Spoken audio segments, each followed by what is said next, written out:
It's Friday, the 14th of March, 2025. The last word in podcasting news. This is the Pod News Weekly Review with James Cridland and Sam Sethi. I'm James Cridland, the editor of Pod News. And I'm Sam Sethi, the CEO of True Founders. Doesn't matter who the client is or what the type of project is, there needs to be some strategy around YouTube. YouTube needs to be part of the story no matter what. That's Annalise Nielsen from Pacific Content on video, podcasting and more. Plus, Spotify, money for artists and money for video podcasts. We've got feedback. Spotify open access, or is it closed access, signs another partner. Google kills another app. And where's the best place to record an Apple Podcasts chart-topping show? This podcast is sponsored by Buzzsprout with the tools, support and community to ensure you keep podcasting. Start podcasting, keep podcasting with Buzzsprout.com. From your daily newsletter, the Pod News Weekly Review. Okay, live. Everything's live, right? Before we get into what's going on with live everywhere else, Evergreen has launched Evergreen Now. So tell me more about that first. Yeah, this is a free ad-supported streaming TV channel. It works on your Apple box or your Android of phone or your Roku television, as the Americans love to play with. It's a free-to-watch channel which includes films and award-winning podcasts, presumably from Evergreen Podcasts. It also includes live sports because Evergreen has a deal with a particular live sport, and I can't remember which it is, but it's some college sport thing. So Evergreen Now is one of these fast channels which is now available. So that's sort of one sort of side of the live. Also, another sort of side of the live includes things like the newsagents who have done their first YouTube Live, which is a big UK political show. Miss Me, which is a show produced, interestingly, for the BBC by Persephonica. They did a live show, a couple of live shows at London's Hackney Empire, and both nights were sold out. They've just said that their Q&A shows will be available on YouTube in podcast form, which makes me wonder why the BBC has allowed that, because it's a BBC show. So why have they allowed that show to make stuff on YouTube rather than on the BBC iPlayer? But anyway, let's not go there. And also, lots more video podcasts with Michelle Obama have been announced, and CBS News have been announced, and goodness knows what else. So clearly the future is all about live. Clearly the future, quite a lot of the future, is all about video as well, I guess. We keep talking about it, but I thought it might be interesting. Annalise Nielsen is head of podcast strategy and development at Lower Street, part of Pacific Content, the acquisition that was made last year. And she put out a report talking about YouTube's 1 billion plays, the video strategy of Spotify. And she talks about something else called the attention diet. And we have a wonderful conversation about women in podcasting. Do they need an international podcast day to raise awareness for women in podcasting, and why aren't more women in podcasting? I started off though by asking Annalise, last year Lower Street bought Pacific Content. You were there at Pacific Content when it was purchased. What's changed? What's life been like as part of Lower Street? Well, in a lot of ways, things are similar. I would say my role is pretty similar across both companies.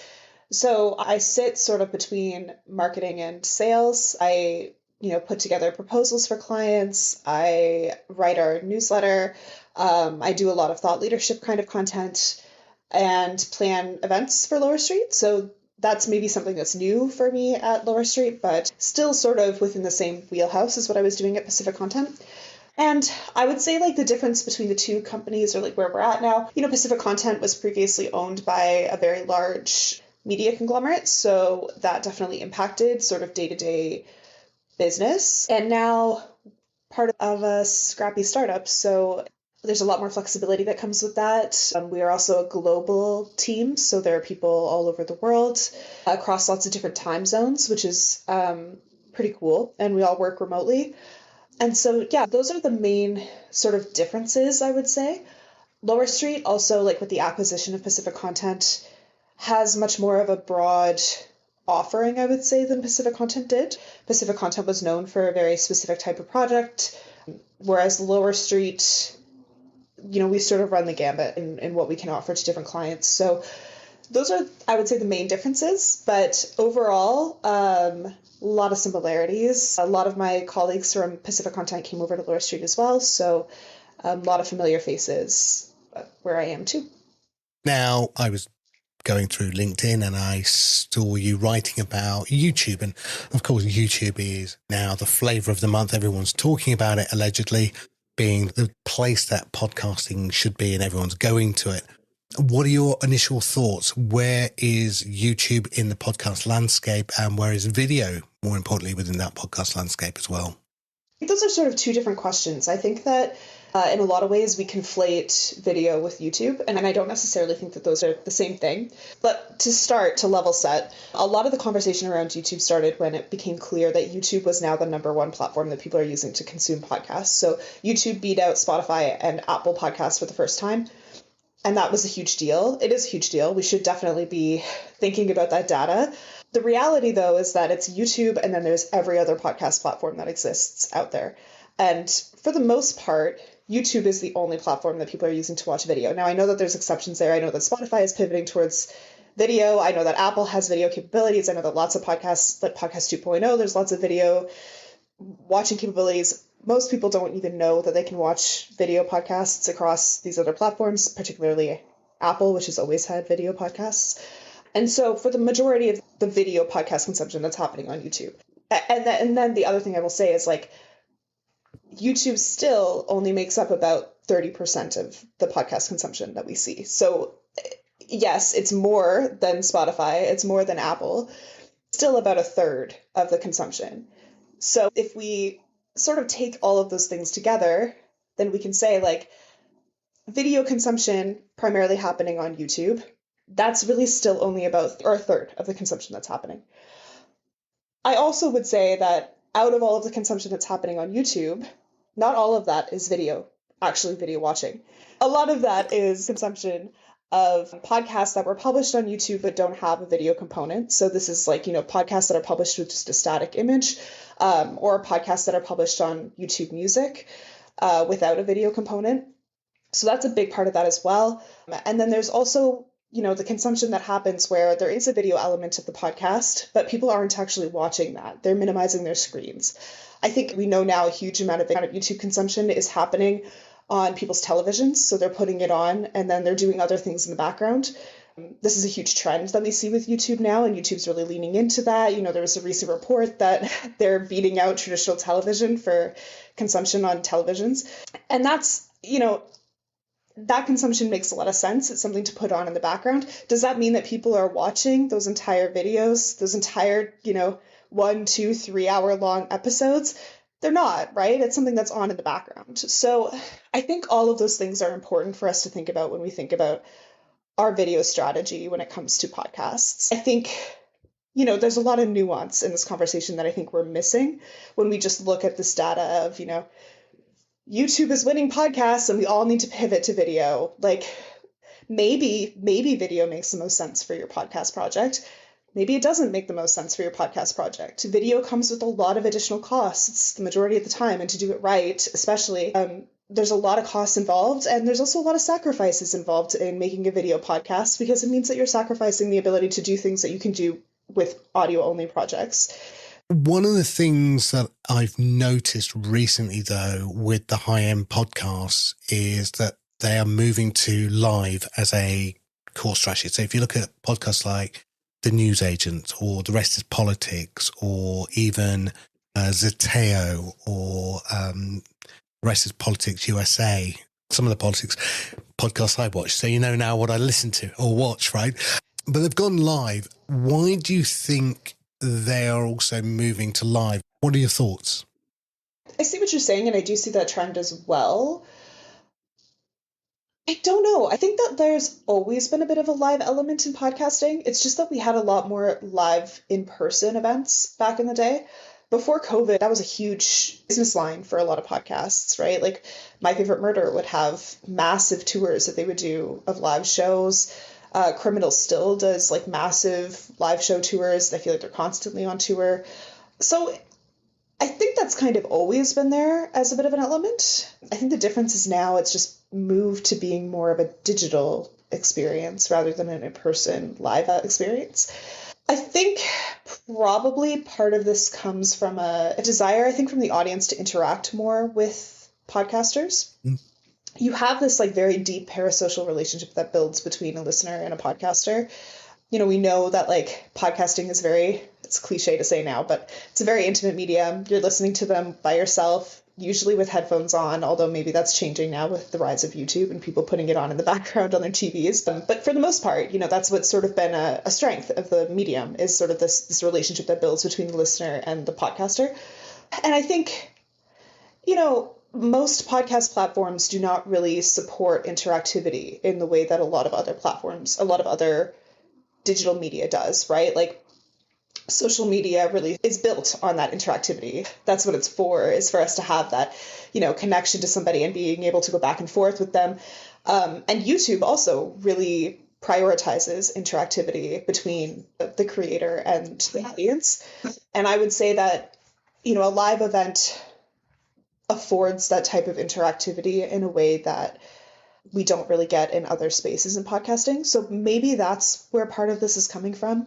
And also maybe that's part of the push on YouTube, right? Like YouTube has a comment section that is usually very robust, and oftentimes creators are in that comment section responding to people. It's more of a conversation compared to a lot of other podcast platforms that I know that there are lots of other podcast platforms that do have the ability to allow people to leave comments or to leave reviews, but that type of interactivity is not something that's been prioritized or emphasized across other podcast platforms. So maybe that's part of it. The last part I wanted to cover, it's International Women in Podcasting, right? And what does that mean? What does that mean for you as a woman? What does that mean for us as an industry? Where do men fit within that conversation? So let me go back to one of the points that you made that was around discoverability, that you said that you think that there is a problem and James said that there isn't. And I think I agree with you that I do think discoverability is a problem. I think it's always been a problem in podcasting, and we haven't solved that problem yet. But I think that it used to be the case that discoverability was the issue, and that if people took a little extra time to dig, you could find really, really amazing, great content. I'm not saying that that's not true today. I know that there's a lot of amazing podcasts being made, but I think that we are slipping into a space where there is also a content problem. The quality of the content that I'm seeing come out today is not the same as it was 5 years ago. It's just not. We've seen like huge budget cuts. We've seen pivots towards quantity over quality, really, because there's an understanding that if I can just throw a bunch of ad markers into this podcast and pump out content every other day, then I'm going to make more money than I would if I were to invest in quality content that got a lot more downloads over much fewer episodes. And I think that like when I have friends reach out all the time and are like, what are you listening to? What should I listen to? I don't have recommendations like I used to have for them. So I think that there's a real risk in that. And I bring this up now because I think with that has sort of come, there's a huge diversity problem in podcasting that it's always been there again, but it is getting much worse. And being in New York, I think that was really highlighted for me. I think there are definitely, on the gender side of things, podcasting has always been much more male dominated.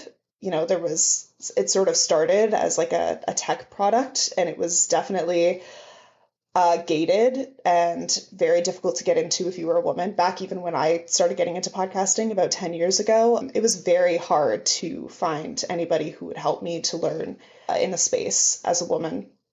There wasn't a lot of welcome spaces for me. There was a lot of jargon that was being thrown around without any sort of, attempt to sort of let me into that space. And it took a lot of persistence to really push through it, to even figure out how to set up an RSS feed, frankly, which is crazy back then. So, I think there's always been that sort of as a through line in podcasting. And that's something we should be working towards fixing for sure. I think we've come a long way. I think podcasting has gotten a lot more accessible for women. But if we zoom out beyond just our industry and see how people perceive us, they perceive podcasting as being a space for white dudes sitting around a microphone, right? That's what podcasting is to a lot of people. That's problematic. And I would say, like, beyond women, like, there is a huge lack of people of color who are on microphones right now in podcasting, and it's alarming to me. Like, at On Air Fest, I really felt that. This isn't a dig at On Air Fest. It's just, looking around the room, it's gotten worse. We're going in the wrong direction, I would say. And that is alarming. And I think that comes with a lack of budgets, huge budget cuts.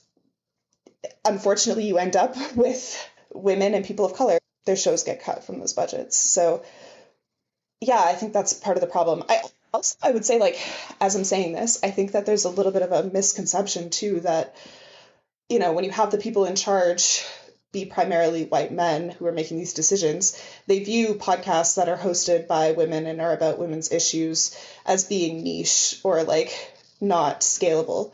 And that's why they get cut early on, or they never get made in the first place. And that's just not the case at all. So, yeah, I think there's also probably a little bit of that happening. Now, are you going to be at Chicago for Podcast Movement? Are you going to be in London for the London Podcast Show? Where can people find you?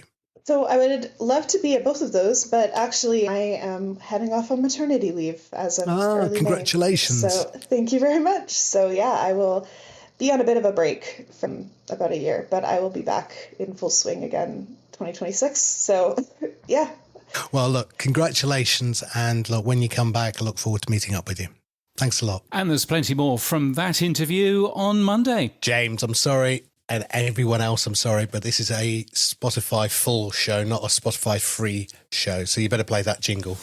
We're sorry, but now it's time for more news about Spotify on the Pod News Weekly Review. Oh, good. Oh, there we are. It's always good to hear that, isn't it? Oh, good. Sam, what have we got? Well, Spotify, we hear loud and clear. They've got the loud and clear report out, and they say they've got a record $10 billion payout. Now, I've got some thoughts on what the report said, but I can't be critical. $10 billion paid out is a fantastic number. Now, this is for music artists, isn't it? They haven't released anything about how much they've paid for podcasters, but for music artists, yes, $10 billion in 2024. It brings total lifetime payouts from Spotify to nearly $60 billion. They're always very careful to talk about paying publishing rights holders, because Spotify themselves don't pay artists or songwriters directly. No, this is the thing you keep saying as well, when everyone goes, you make no money on Spotify when you're a music artist. And you say, and correctly say, by the way, that it's not Spotify's job to pay the artist directly. And Daniel Ek had a post on your favourite platform, LinkedIn, talking about... fundamentally, he says Spotify doesn't actually pay artists or songwriters directly. We pay rights holders like record labels and publishers. And it's up to the artist based on the contracts they've signed to the amount of money they get paid. But, and again, I suppose that's the stick that everyone gets beaten with or beats Spotify with. And Daniel, like you, is saying, no, we make the payouts. 2/3 of all the money gets paid out. But we can't determine how much of that money then gets handed on to the artist. Well, it's quite it's the battle of the billions, isn't it? Because here's Spotify talking about $10 billion to the music industry. And, of course, YouTube last week saying that they have 1 billion listeners to podcasts. 1 billion listeners. And so I guess, YouTube has just released a big number. Why don't we release a bigger number? But yeah. I did wonder if that was the case. It was like a FU to YouTube. Yeah. You might have lots of people watching, but we have lots of people paying. Yes. Which is the bigger announcement, I guess. Yes, I guess so. Spotify, interestingly, didn't send that to me, but they did send an email saying that Bill Simmons is going to stay at Spotify. Now, the interesting thing from the PR people, Bill Simmons to remain at Spotify as head of talk strategy, reporting into newly appointed head of podcast business, Roman Vossenmuller. Now, Roman Vossenmuller, excellent name, crazy guy. I ended up sitting down with him when I was in LA anyway, so he is a very interesting guy. He's worked at Spotify and various things for quite some time. Now, what they didn't say is that Bill Simmons used to be called Head of Talk Strategy and Monetization for Spotify. He's now just called Head of Talk Strategy. So he's actually dropped a bit, possibly because he hasn't really been too keen on the whole video thing. So, from Spotify, he seems to be much more interested in pushing YouTube. So, but, interesting to see that he is staying at Spotify. Last month was 5 years since Spotify acquired The Ringer. But, certainly re-signing. So, yes, interesting too. Has he moved his video over to Spotify yet? I mean, some of his video is on Spotify. There is the note says, and the note is a very strange note. It's seemingly Spotify's word wrap has completely failed. So it's a very wide email. But the video says that Spotify's The Ringer is rolling out video across its podcast portfolio. Now, with the majority of shows featuring video episodes, well, that's been the case on YouTube for quite some time. It then has a video case study, Talk the Thrones, which introduced video episodes on Spotify and quickly saw a 70% increase in followers, with 84% of new users actively watching in the foreground. This seems to be a trope from Spotify that they will say, introduce video and you get a significant increase in followers, which I don't fully kind of understand why that would be the case, but nevertheless, that's what Spotify is saying. And I thought it was interesting. I mean, it's 5 bullet points that I got from the Spotify PR people, and one of those bullet points was all about video and how Spotify is really leaning into video for The Ringer, which I thought, I wonder why they would be so keen in pointing that one out. Todd Cochran and Rob Greenlee, and they were talking. That's right, Todd. Yeah, it's like he's in the room,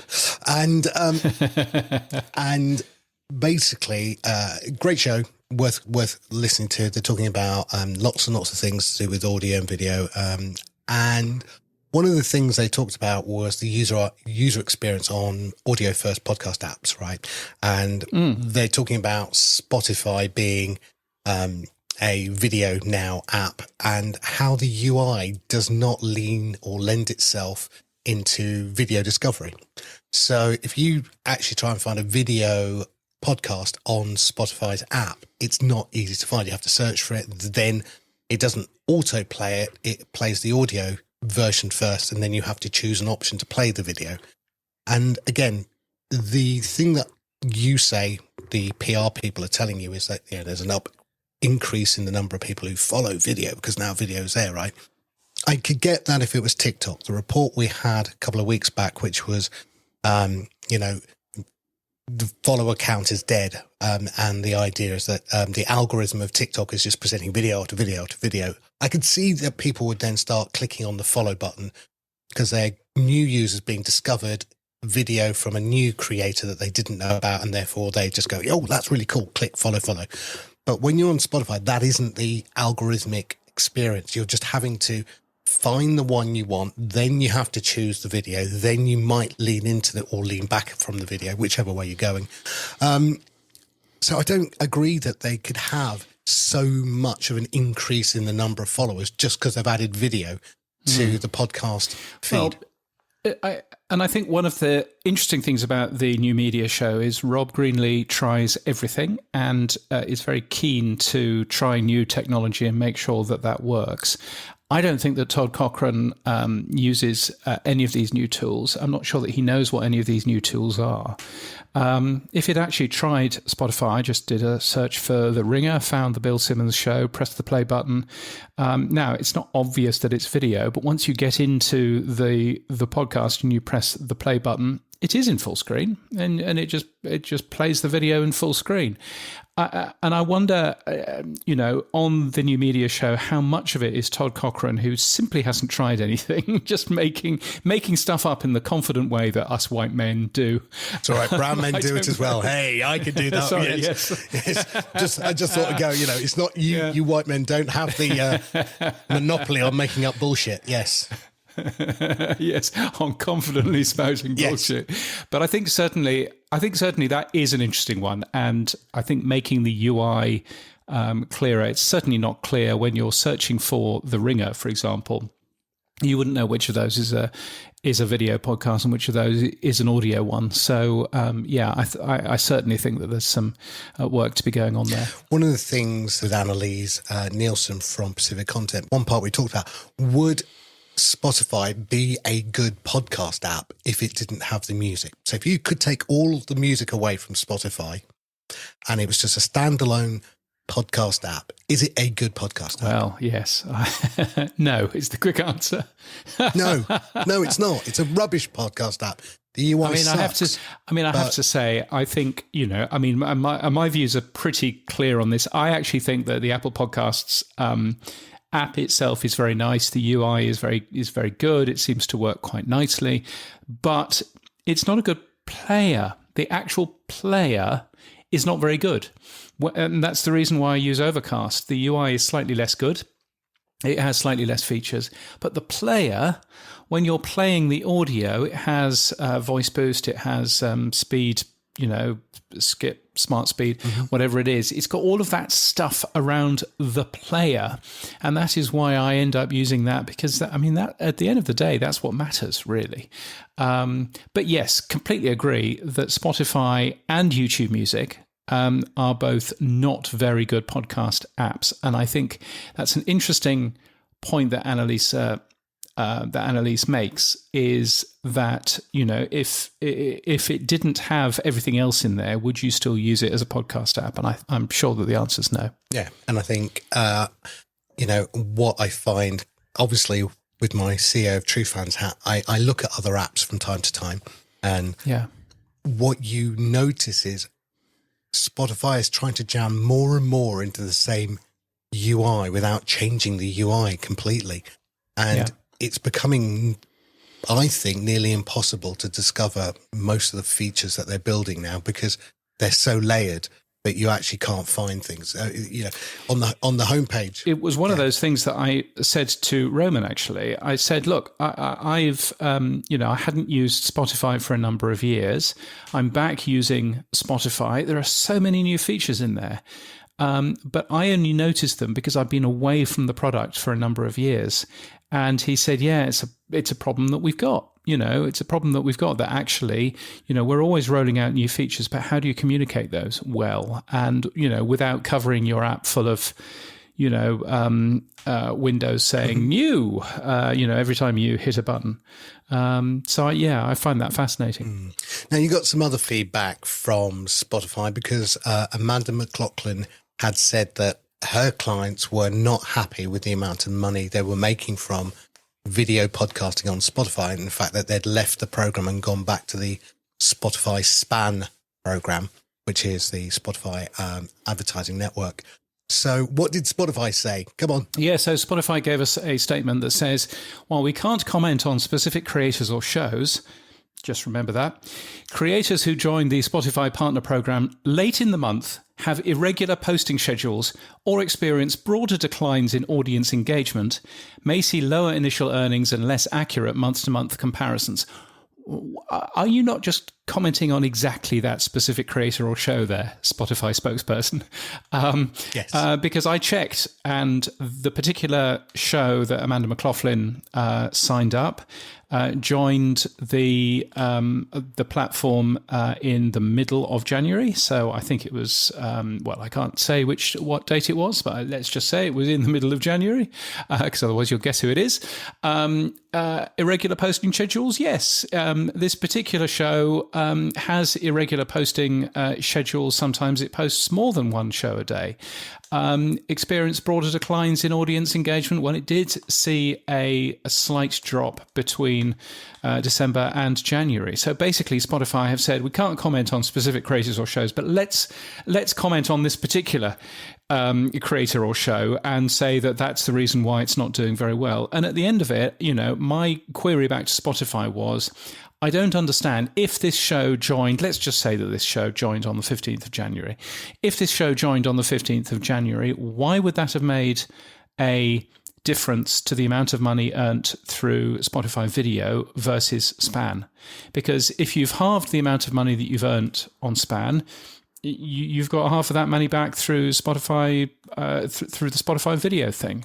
So surely that wouldn't have made any difference at all. And there was a kind of an and an from Spotify, and they promised to get back to me, and they haven't. So, I'm not quite sure what's going on there. Spotify spokesperson goes on and says, overall, though it's still early, the program has proven valuable for the vast majority of enrolled shows. Proven valuable for is not earning more money than Span. So again, that's just worthwhile bearing in mind. Amanda McLaughlin came back to me and said, look, our experience is my client opted into video on Spotify, lost a pretty significant chunk of money during their first month in the program. We've made the best decision for us with the data we've received, and we've opted out. And that's as far as it goes. Now, what I would love is to hear from other creators. So far, we've heard from one creator, and that creator has not had a good experience with the Spotify Video Partner Program. It'd be lovely to hear from some more, and if they're doing fantastically, then great. I would give Spotify one get out of jail card, which is it is early days, right? We can't, throw the baby out with the bathwater just after 1 or 2 months of data, because I don't think there's insufficient time. I would agree. No, I would agree with that, except the method of earning money out of this. They're not finding clients to start advertising. I could understand if this was the other way around.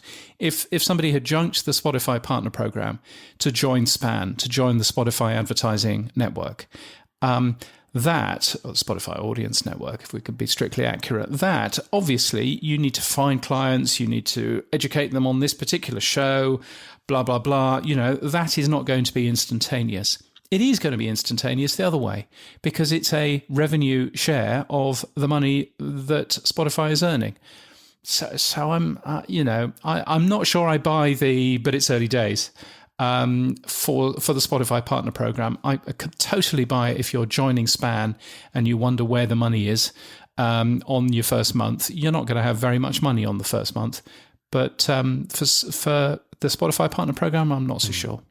Well, I'm sure we'll come back to this one, James. Now, the final bit of the Spotify trilogy of stories. Spotify is going to mark audiobooks as AI. What's going on, James? Yes, so they launched a product from 11 Labs, which essentially, if you are a author and you've written a book and you want an audiobook version of that to appear on Spotify, then you can press a couple of buttons and a voice from 11 Labs will essentially make you an audiobook version with that AI voice. So that's what they are doing. You will, they say that they are going to be marking the use of AI, so that a particular book has been, done by AI, but that's the announcement that they made at the end of last month. Now, we've talked about, in the past, using Notebook LM, and we've talked about Wondercraft, and we've talked about other tools for creating AI voices. And we've said that in RSS, there's the explicit tag, but we don't have a AI tag yet, right?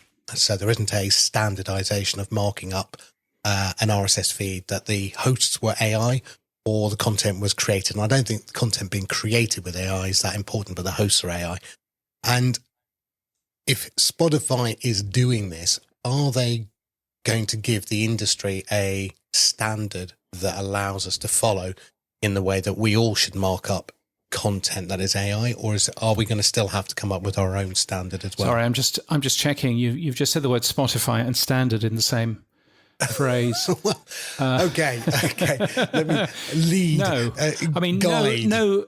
Yes, well, I will tell you no, because it's internal to Spotify. It's an audiobook which is internal to Spotify. It's not sent out via RSS to anywhere else. So Spotify has no standard that they wish to end up doing. Now, the way that it is mentioned that it is an AI read book is in two places. Firstly, it will clearly say AI in the book metadata in the app, so you will clearly know that it is voiced by AI. But also the first words you hear are, "This book has been voiced by AI," or something similar, in the actual audio itself.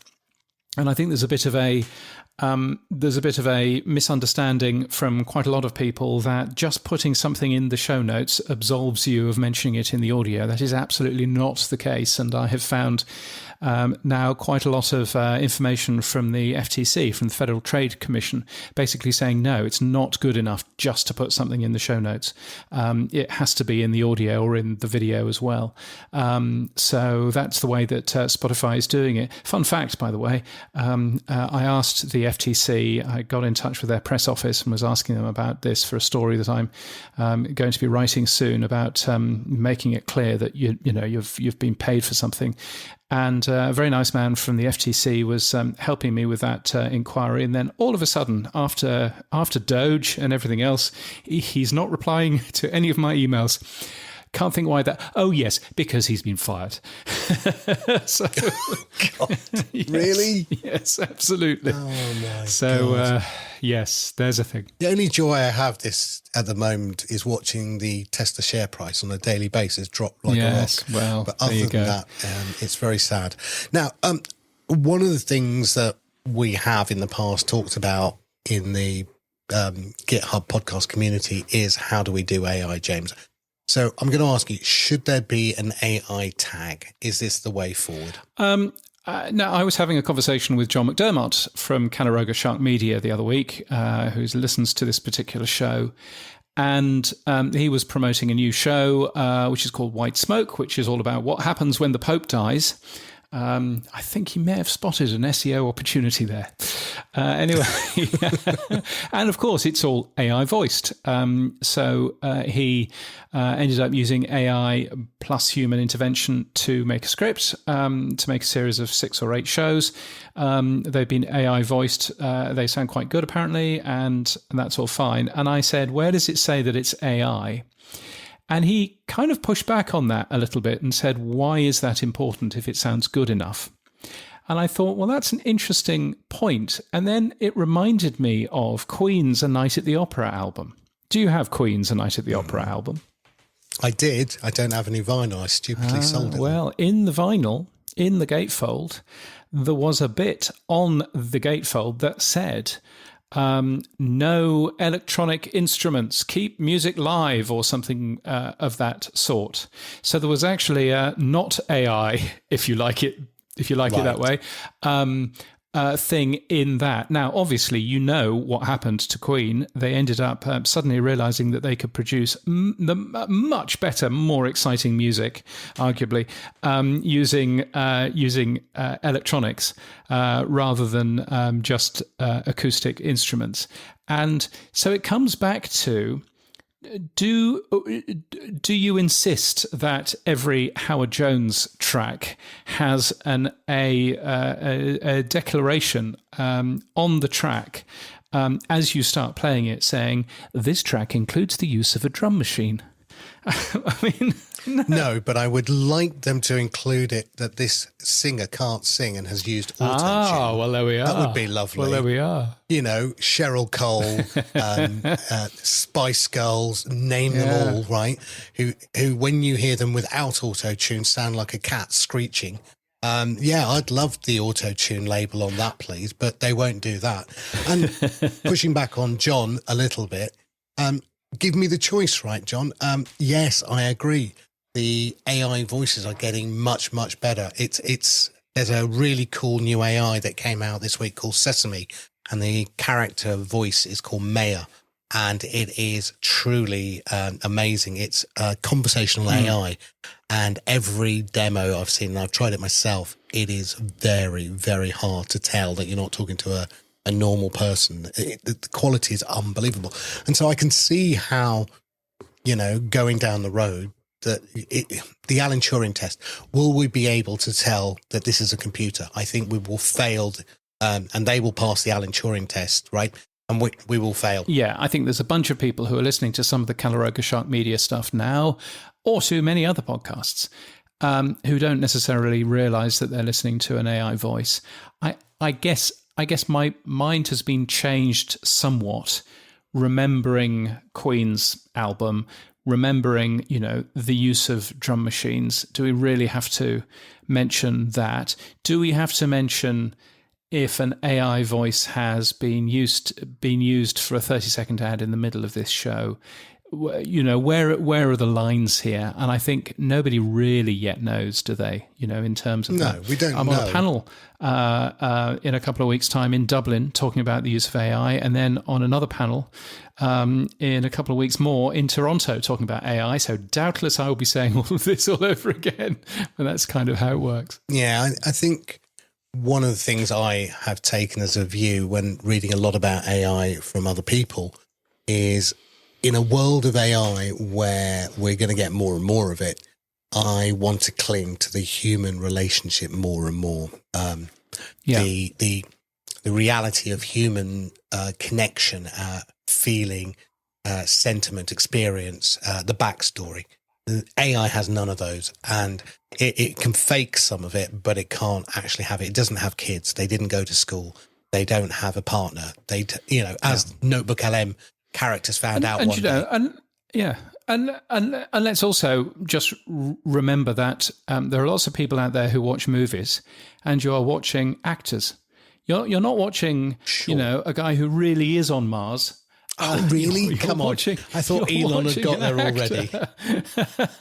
So quite a lot of this is, the point of quite a lot of this stuff is to suspend belief and to enjoy the moment. So I don't know. I think it's an interesting one. Should there be a clear disclaimer for I'm being paid to be polite about Tesla or whatever it might be? Yes, there should be, in my mind, a very clear understanding of where somebody has paid me to say something. But should there be something where I just turn around and I say, I messed up when I said something earlier, and I got a cloned voice to say that in my voice, and you'll never know. I'm not sure necessarily that needs to be a disclaimer. The Pod News Weekly Review with Buzzsprout. Start podcasting. Keep podcasting.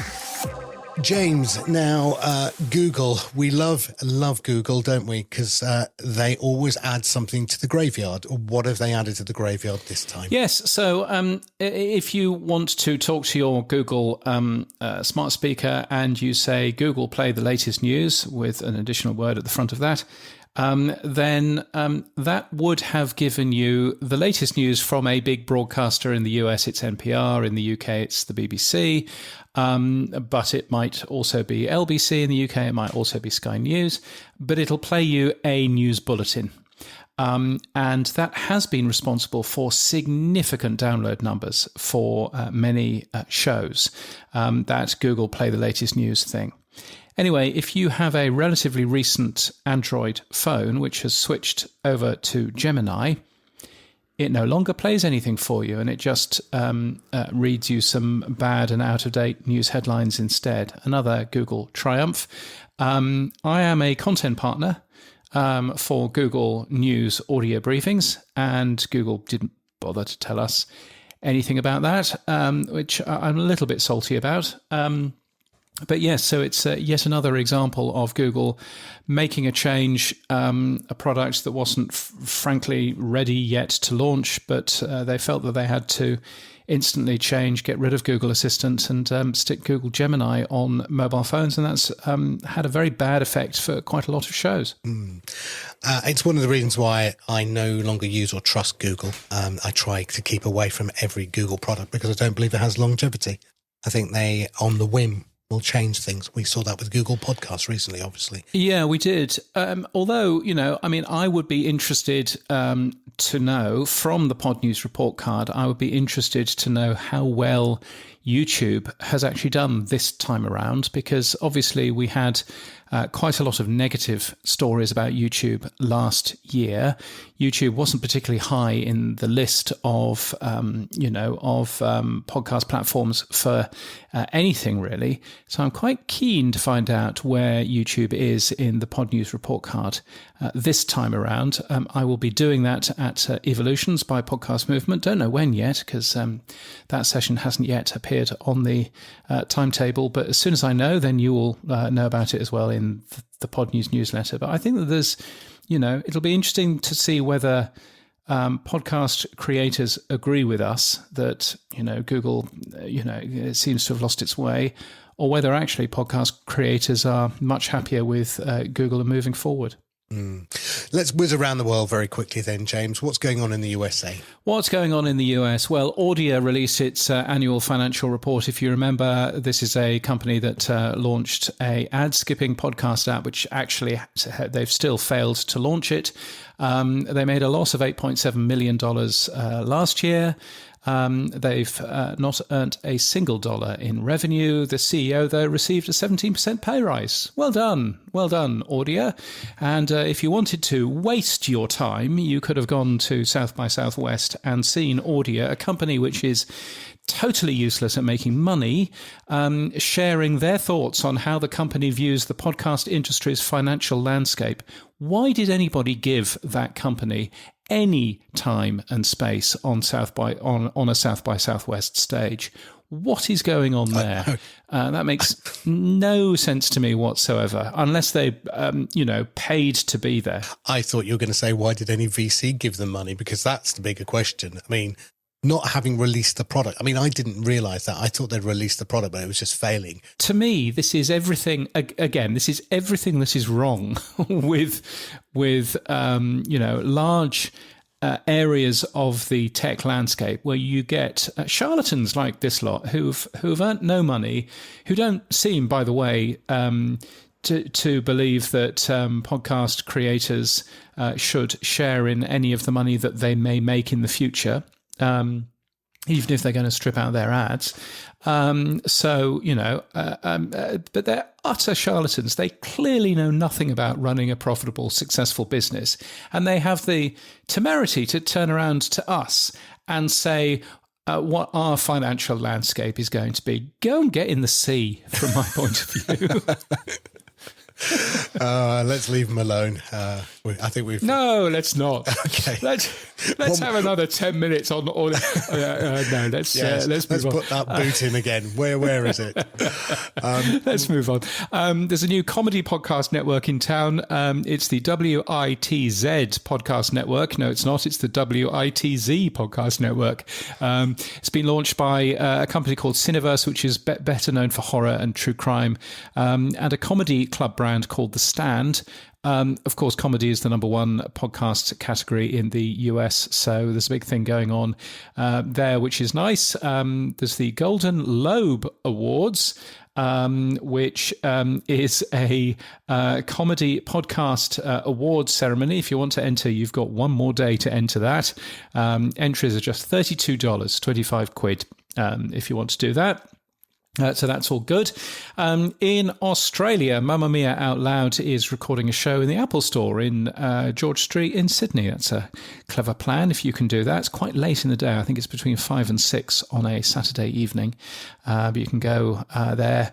I once went to the Apple Store in George Street, Sydney, because the MacBook Air that I was using had ballooned in size. Wow. So the battery had gone completely wrong. And in 3 hours, I was due on an aeroplane, and I went into the Apple Store and I said, I'm not leaving until you take this battery out. So you were there till did. about Monday the following week, were you? No. And they went and they did that pretty well instantly. And I said, I will not be allowed on a plane if they see the state of this thing, because it's about to burst into flames. So there we are. So that was nice. A couple of people and jobs. Jason Kalin now working at Frequency as their chief commercial officer. He's worked for ad exchanges and creative ad platforms for a long, long time. And Matt White has been promoted at Podimo to be global director of content and production. Of course, Podimo having a fantastically good time of it. Go and have a look at some previous shows to learn a little bit more about that. Podcast events on the Pod News Weekly Review. Well, lots of awards are happening or have just happened. The iHeartMedia Awards happened last week in South by Southwest. The winners and stuff on the Pod News website at some point. Also in India, I mean, they're all American winners, so not that interested. In India, In India, the Podmasters 2025 They're not Podcast all American. Awards. That's fine. They won't be all American. You can only enter in rupees. Their early bird deadline has been extended to March the 17th. If you want to try and enter that, there's quite some form to fill out if you do. And of course, let's not forget that the AMBIs are happening on the 31st of March in Chicago in the US as part of Evolutions 2025. They've announced a number of speakers. They've announced me finally, so that's nice. So I'm definitely talking once. I think I'm talking 3 times, but I'm not quite so sure yet. I'm not on their list, so yet, but I'm sure that I'll find it out sooner or later. Also talking, Dan Granger from Oxford Road is doing a keynote session on what is a podcast. What is a podcast?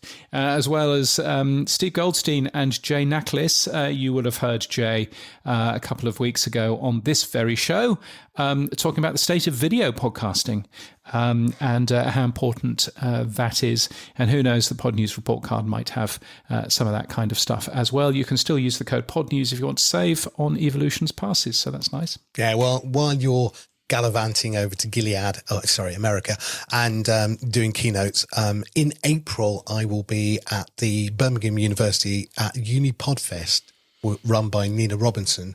It's her 3rd year. This is in Birmingham. It's on the 4th of April, and I'll be talking about the future of podcasting there. So that will be a little event that I'll be doing there.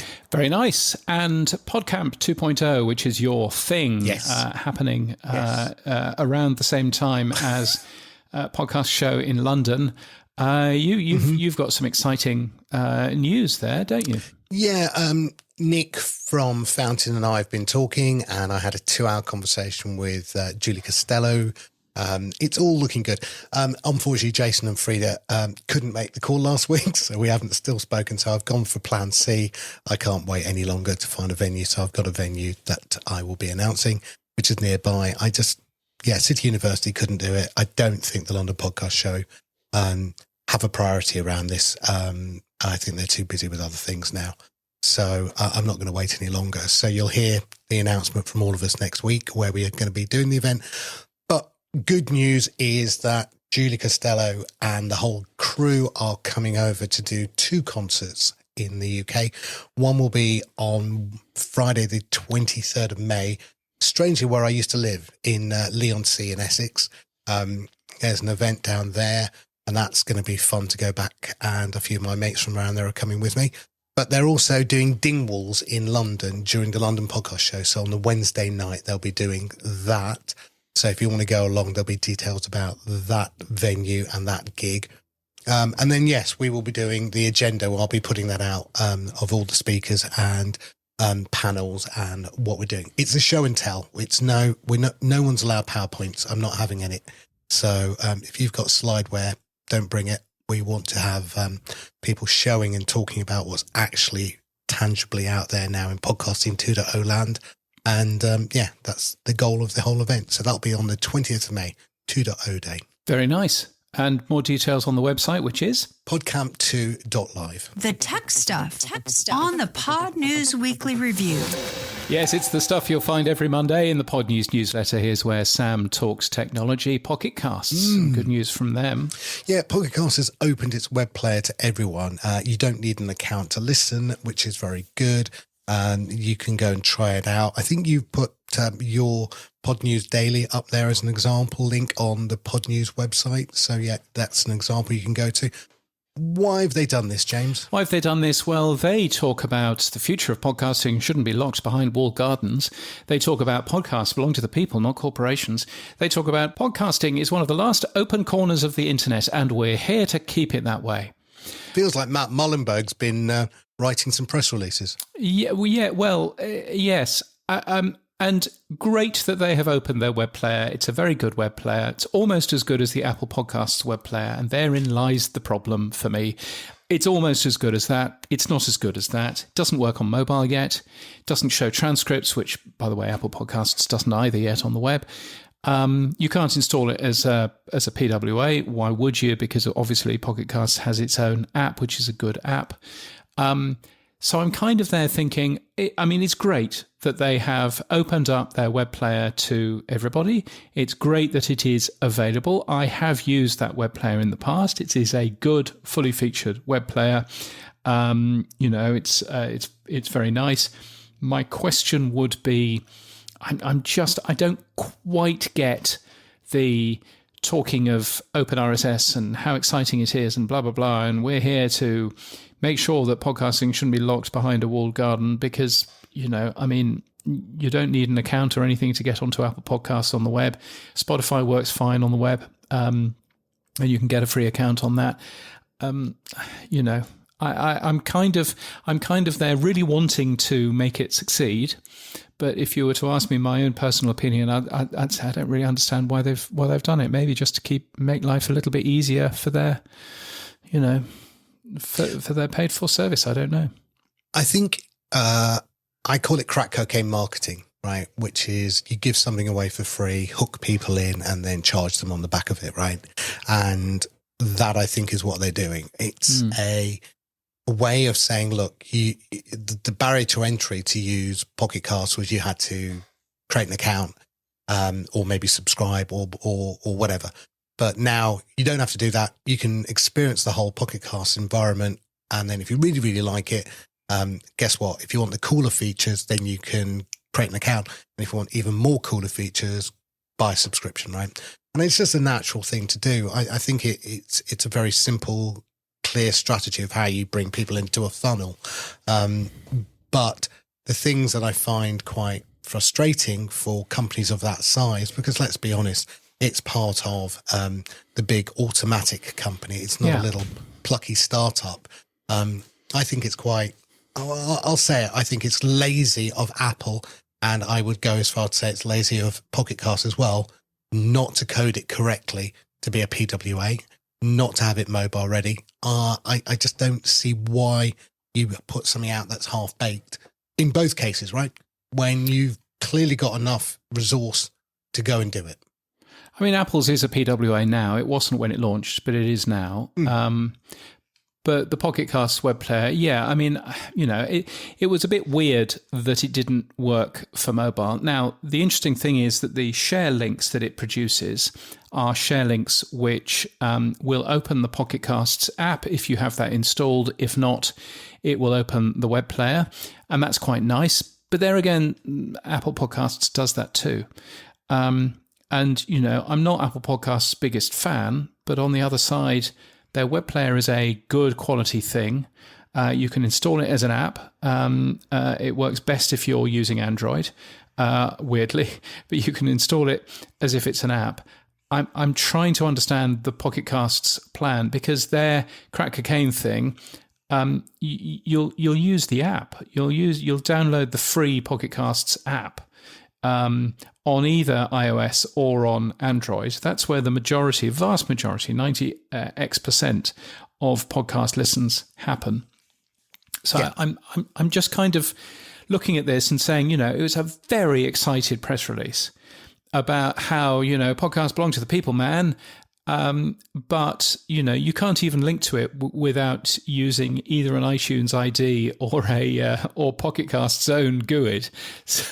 So actually, there's no real openness there. I don't know. Am I being? Maybe I'm just being a little bit grumpy about it. Maybe, but I think it's all positive in the fact that Apple and Pocket Cast and Adam Curry and Dave Jones, who we talked about last week with Godcast, True Fans, we're all web-based players, right? And we talk about Buzzsprout, Blueberry, all having web players as well. I think it's good that the web is being supported, that it's not all iOS.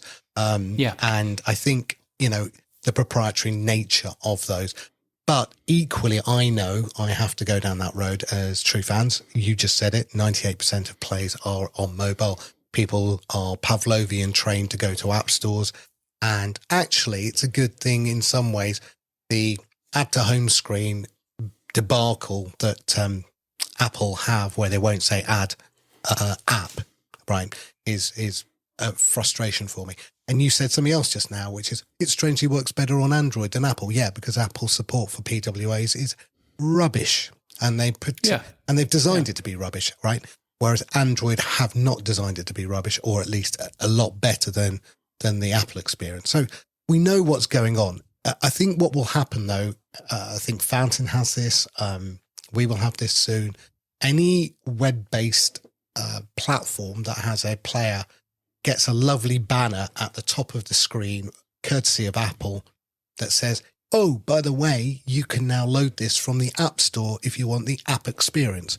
And that nice banner, which makes users who happen to find you on the web an easier way to install, is you have to go down that route. And I'm wondering whether Pocket Cast are saying, oh, yeah, people have been searching for us or been looking at, and there's been a gateway to entry. Okay, open the gateway. And now we can put a banner at the top of this that says install Pocket Cast from the iOS or Android app stores, right? I think it's just that. So it's a little bit of give away something, but we're going to bring you back into the iOS native experiences, and then we can get the subscription out of you later. Yeah, and as it currently works, then it does give you a splash screen the first time that you go there, which basically says, hey, this doesn't work very well on mobile, but here's where you can download and install the app. Mm-hmm. They aren't actually using the app banner, which is weird. Yeah, that is weird. Yeah, but there we are. You can also see that banner working, by the way, if you visit a podcast page on the Pod News website, because I've coded up those banners to automatically dive straight into the Apple Podcasts app, which seems to work quite nicely. Very nice. I fancy having an audio shake with you, James. Why would I do that? This is a company that produces a bunch of different AI audio tools, presumably so that other companies can license them. So Wondercraft has licensed this one, for example, which is a tool to separate overlapped voices. So if I was recording this as one track, I record this multi-track so that I can actually do this anyway.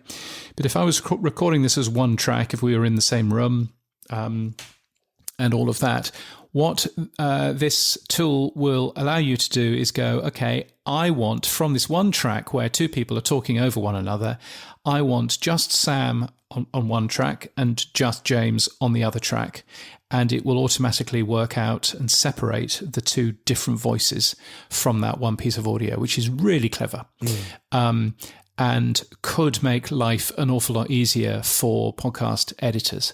So I thought that was quite nice. There's a nice demo that I linked to in the release. And as I say, the tool is already integrated into Wondercraft. And from my point of view, and I may have got this wrong, but I think Wondercraft is essentially a big company which is essentially licensing other people's tech, but putting a standard UX, around it. And from that point of view, it works really well. So it's a very clever idea. Yeah, they license 11 Labs. I mean, again, I remember, Microsoft used to license a ton of third-party IP and call it Excel or Word.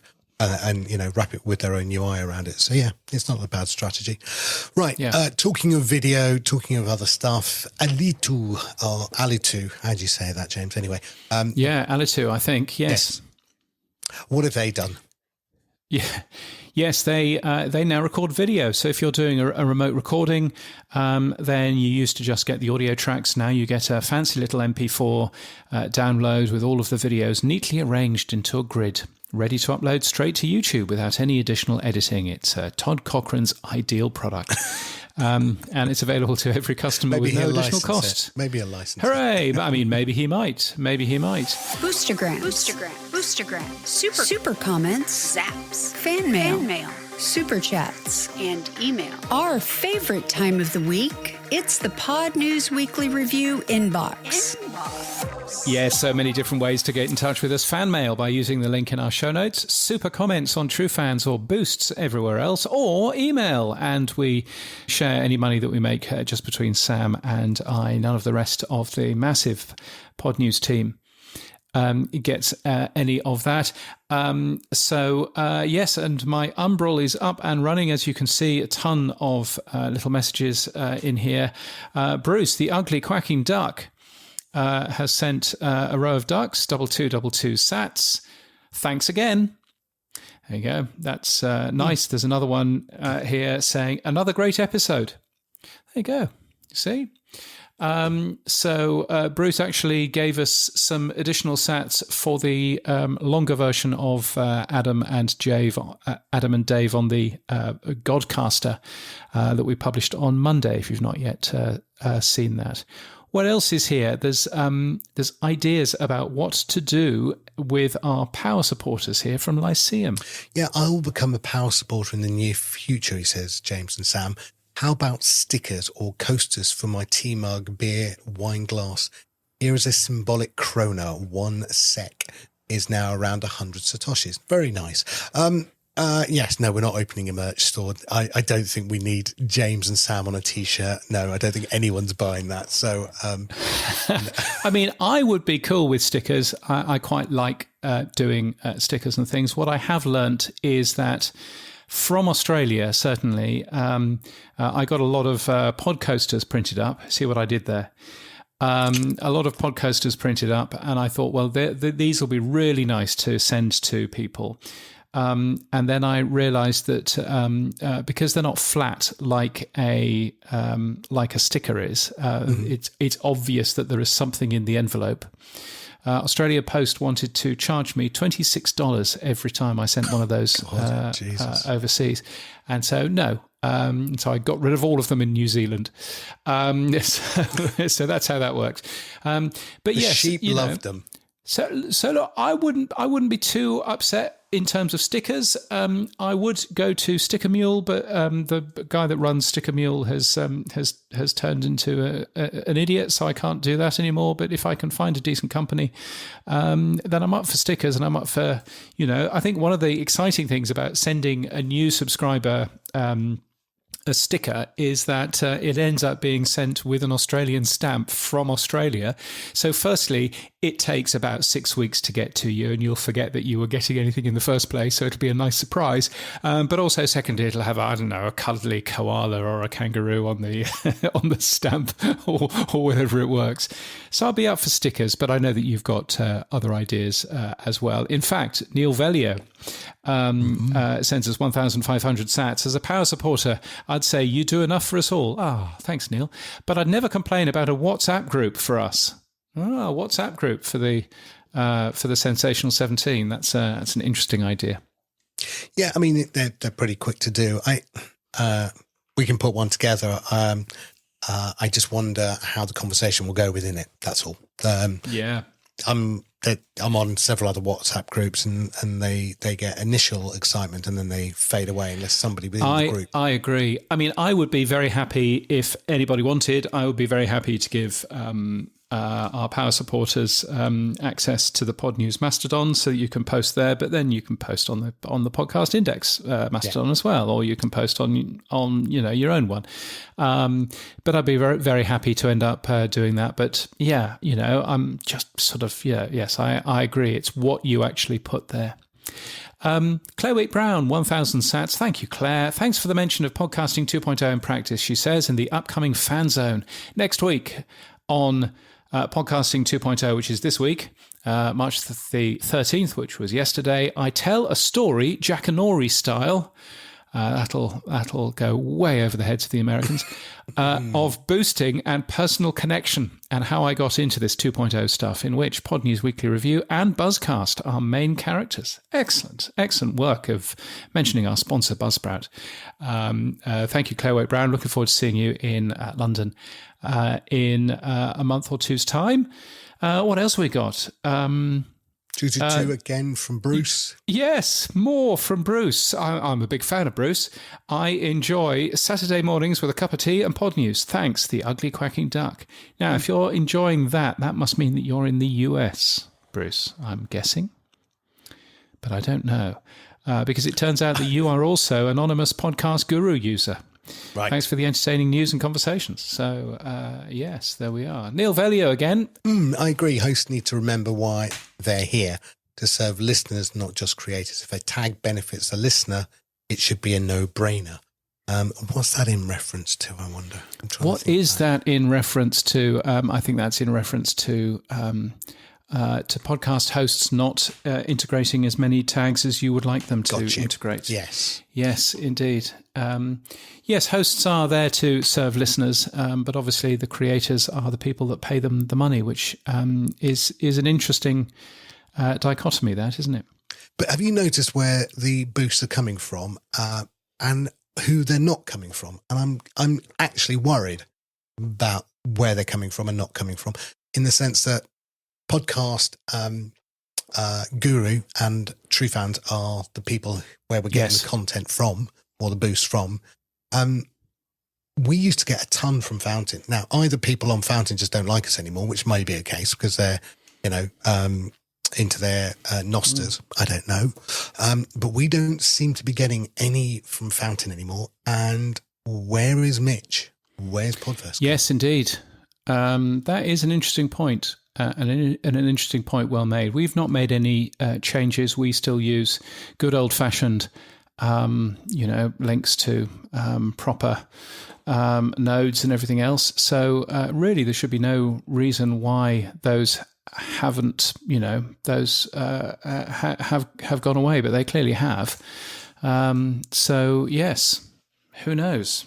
I know Fountain's moving to LN address and LN URLP, but we support that as well. I know that, but where is other apps? I just don't get it. I mean, has the Olby apocalypse really hit? I'm not sure. Yeah. I just thought I'd make an observation. It just surprised me. That's all. You make a good point. It would be interesting with Adam and Dave to listen carefully as to where those are coming from as well, and see if there's any correlation in between those. It may just be that we're everybody in using Fountain is friends with Mr. Trump or whatever. I don't know. But that may be the case. Anyway, thank you to our power supporters for your very kind support. weekly.podnews.net if you would like to join the Sensational 17, who are Cameron Moll, Marshall Brown, Matt Medeiros, Mike Hamilton, Dave Jackson, Rachel Corbett, Cy Jobling, David Marsell, Jim James, Rocky Thomas, Neil Vellier, Ms. Eileen Smith, Claire Wheat-Brown, John McDermott, James Burt, the late Bloomer actor, and Brian Ensminger, who is our newest supporter. Thank you all for doing that. Much appreciated, and that makes a real difference. So that's very kind. So what's happened for you this week, Sam? Thanks to you, I think. Thanks to you. We are now looking in the audio for the ID3 tags when we don't have chapters, and we've also added support for Podlove's simple chapters as well. Very nice too. So Podlove is supported, I know, by Omni Studio and some of the other Triton podcast hosting companies. So that's a nice thing. And so you are using ID3 chapters as a fallback if the Podcasting 2.0 chapters don't exist, because obviously Podcasting 2.0 chapters, the benefit with those is you don't have to re-upload audio. You can just change the JSON file and away you go. Exactly. Yeah. Perfect. But we just thought where there isn't a chapter, let's try and find something. And Spotify and YouTube use the Podlove format. So again, we're seeing within a lot of bigger podcasts that's the chapters they're using. So we thought, why not? You're also supporting WebSub now, which is nice, and you've uploaded, you've updated Podping as well. Everything going fine with WebSub? It was relatively easy to support. Yeah, it took us a day. That's all. Not a big thing. And again, for the non-Podping supported hosts, again, it just means we get quicker updates. So it's indeed. Fallback. Another fallback. Worthwhile looking at that. I would still love to understand why I'm told by some people that WebSub is impossible and completely unfit for purpose. So not from where I'm sitting. You're doing something to anger podcast hosts, aren't you? Old podcast hosts, yes, the Podcasting 1.0 hosts, quite happy to anger them, really.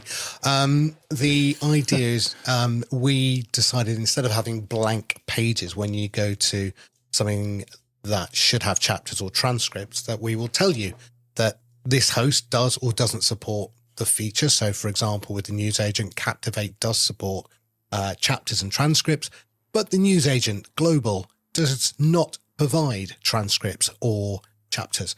So on the transcript page, if the email is available in the RSS feed, we'll even then put a request chapters or transcripts option for you as well. So it'll send an email on your behalf to the creator. So we're doing that. We are going to take it a little bit further. We are going to try and agitate now to ask creators to switch. And we are going to promote Podcasting 2.0 hosts very aggressively, I think. Yes. Very interesting. And some Podcasting 2.0 hosts have affiliate deals, which you should probably sign up to. We have. So that way you can earn some money too, as do our sponsors, Buzzsprout. I think they've got an affiliate deal. Yes, they do. In fact. They do. Yes, and definitely. we have the link to it. Yes. We're going to be doing a little bit more. We're working with a couple of hosts on some ideas about how we can be a little bit more aggressive than affiliate deals. But anyway, it requires a few more things from us, like a support for the verified tag and an API from TrueFans. But anyway, we'll talk about that in another show. We also added co-listening, which is fun, and we've had some really good feedback from people. So people are now getting real-time notifications when people are listening to the same episode, and that's working nicely. And Claire Waite-Brown, who we mentioned earlier, who's one of our power supporters, she's done a fantastic job. Fanzone is now 18 episodes are ready to go. We're on rss.com with that. Who's hosting it for us. Thank you, guys. And that will be out next week. So I'm very excited. Very cool. What's been happening for you, James? Well, I have been doing a few things. So firstly, having a look at the Pod News report card, diving through the data. It's too late for you to fill it in now.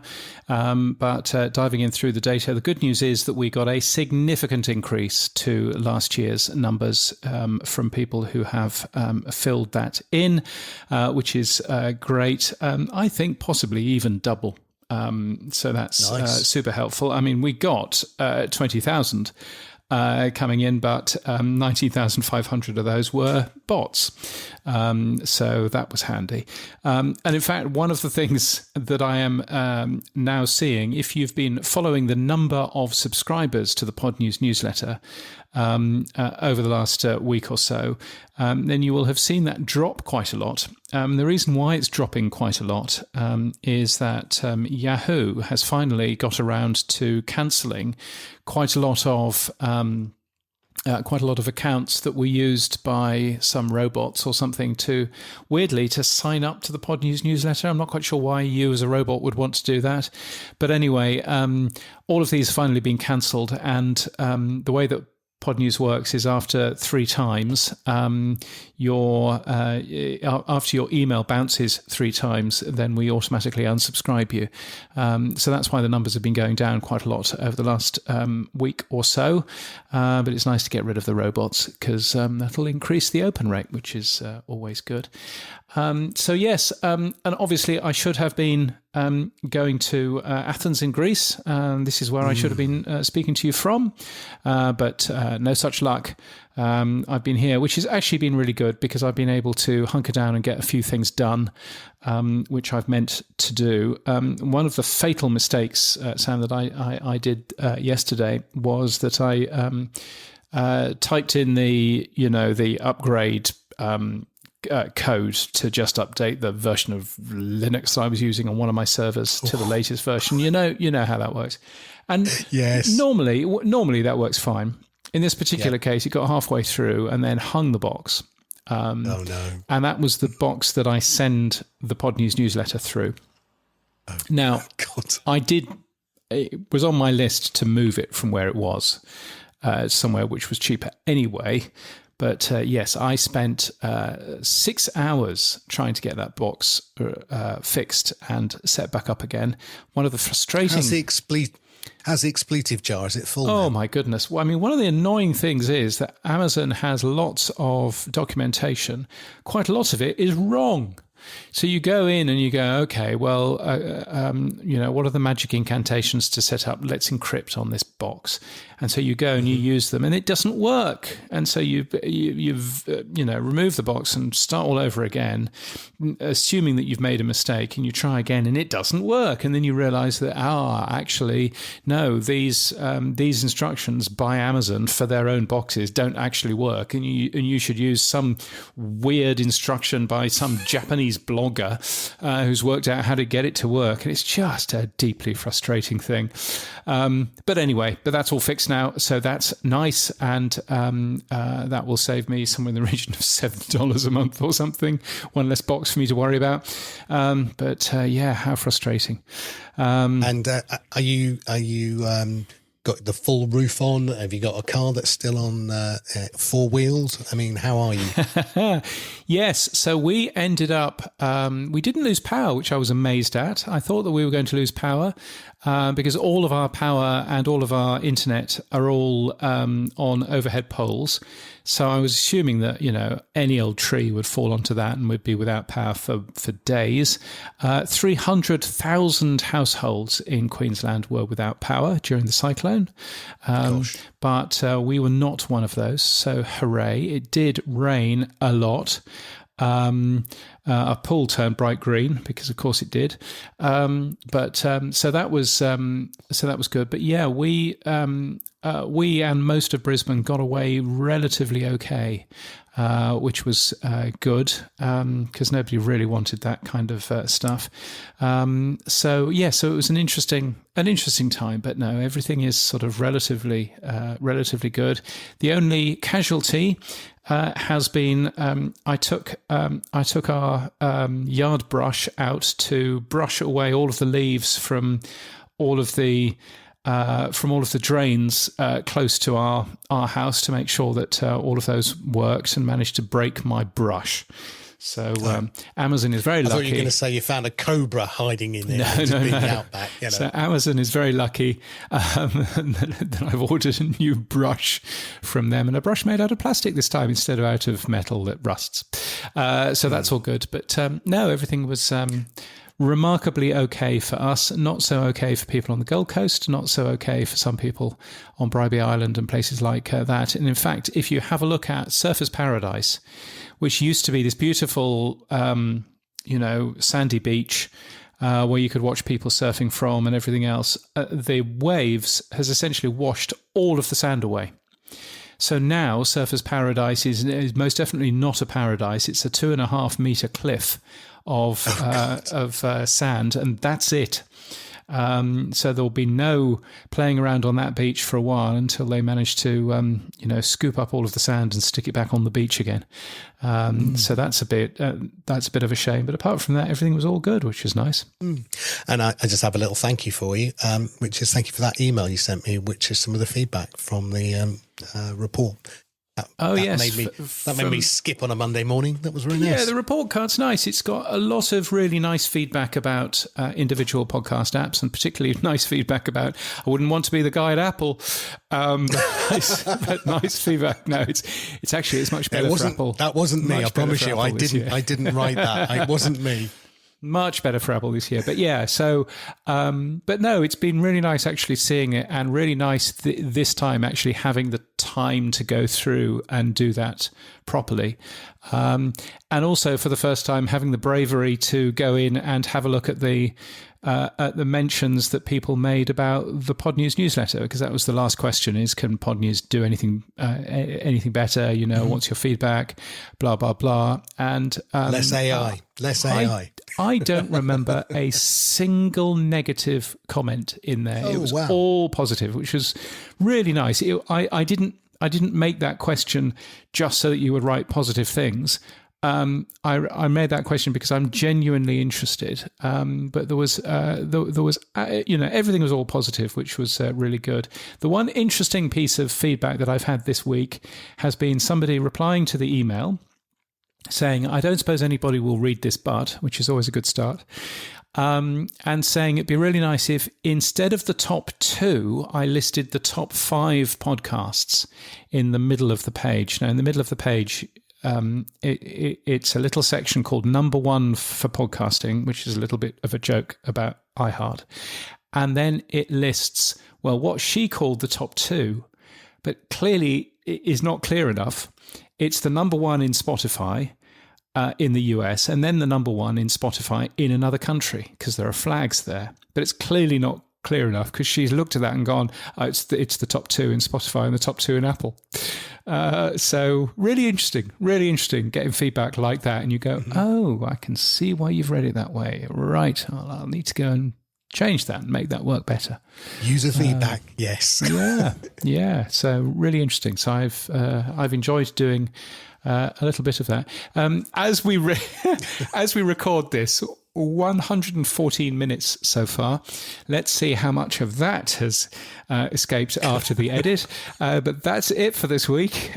All of our podcast stories taken from the Pod News Daily newsletter at podnews.net. So the length of this show is your fault fundamentally, because everything's taken from your Pod News Daily. Right.